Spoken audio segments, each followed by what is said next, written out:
Welcome to our final lesson on the character of Mr. Birling in An Inspector Calls.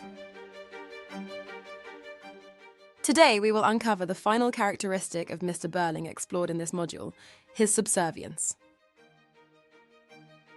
We will be specifically focusing on how Mr. Birling can be seen as subservient and how his self-importance is increasingly undermined throughout the play. First, we'll examine how his status immediately diminishes upon the inspector's arrival.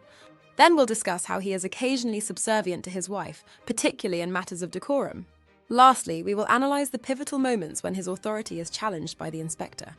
By the end of this lesson, you'll understand how these dynamics affect Mr. Birling's societal views.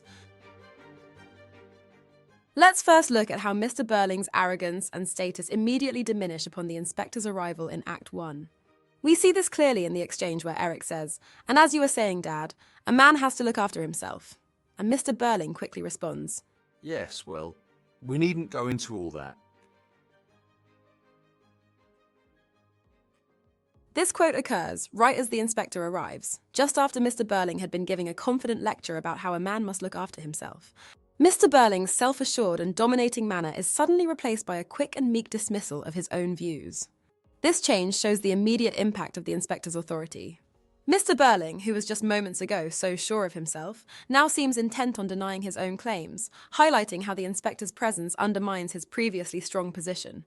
This sets the stage for understanding how the inspector's authority challenges Mr. Birling's arrogance and social status throughout the play. Now, students, let's understand how Mr. Birling is seen to be continually subservient to his wife, especially in matters of decorum. For example, in Act 1, there's a moment where Mrs. Birling sharply says, "Arthur!" and Mr. Birling immediately responds with, "Yes, my dear, I know. I'm talking too much."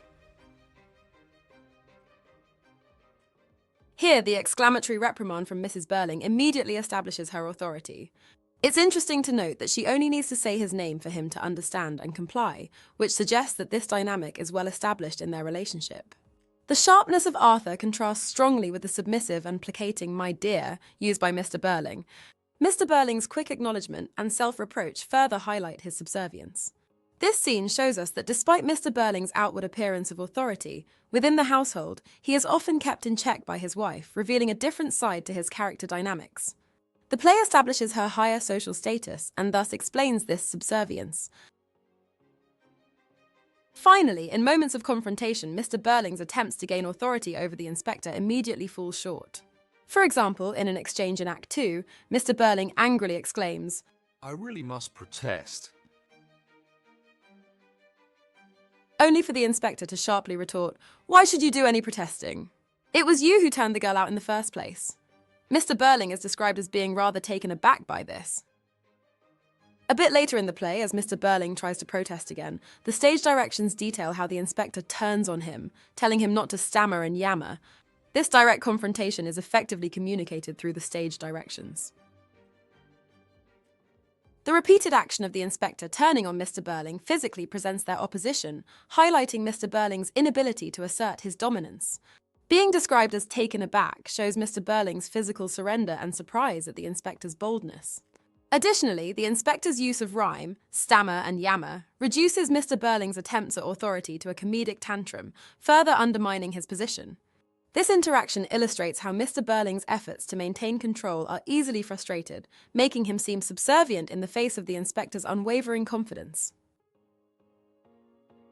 And that brings us to the end of today's lesson, students. We've explored how Mr. Birling's arrogance and self-importance are undermined upon the inspector's arrival, his continual subservience to his wife, and how he struggles to assert authority during confrontations with the inspector. These interactions reveal the true impact of the inspector on Mr. Birling's views. Remember to keep revising this lesson and see you next time. Watch the rest of the GCSE English Literature course at Sophos Education.